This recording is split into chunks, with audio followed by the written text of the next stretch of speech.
Hi friends, രൂപേഷാണ്. കഴിഞ്ഞ ദിവസം ഇപ്പോൾ ഓഡിറ്റിങ്ങൊക്കെ നടന്നുകൊണ്ടിരിക്കുകയാണ്.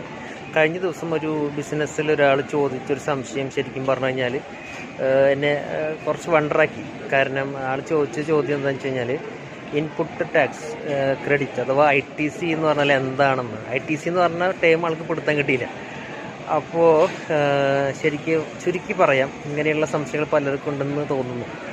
നമ്മൾ ഒരു ബിസിനസ്സിൽ പർച്ചേസ് ചെയ്യുമ്പോൾ നമ്മൾ കൊടുക്കുന്ന ടാക്സ് അഥവാ GST നമ്മളെ സംബന്ധിച്ചിടത്തോളം അസറ്റാണ്. അതൊരിക്കലും നമുക്ക് നഷ്ടമാകുന്നില്ല. ആ ടാക്സ് നമുക്ക് നഷ്ടമാവാനുള്ളതല്ല, തിരിച്ചു കിട്ടാനുള്ളതാണ്. അതിന് അസറ്റായിട്ട് നമുക്ക് അസറ്റാണ്.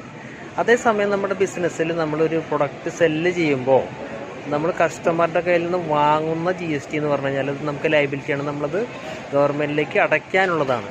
അപ്പോൾ ഔട്ട്പുട്ട് ടാക്സ് എന്ന് പറഞ്ഞു കഴിഞ്ഞാൽ നമ്മുടെ ലയബിലിറ്റിയും ഇൻപുട്ട് ടാക്സ് എന്ന് പറഞ്ഞു കഴിഞ്ഞാൽ നമ്മുടെ അസറ്റുമാണ്. ഇത് ഇൻപുട്ട് ടാക്സ് ക്ലെയിം ചെയ്യാന്നുള്ളതാണ്.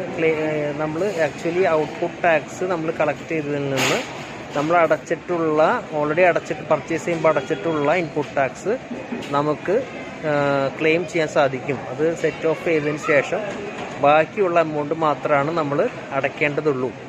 അതാണ് ITC അഥവാ ഇൻപുട്ട് ടാക്സ് ക്ലെയിം എന്ന് പറയുന്നത്. അതിനെയാണ്. അപ്പോൾ four more such information, stay tuned with Capitax India. Thank you.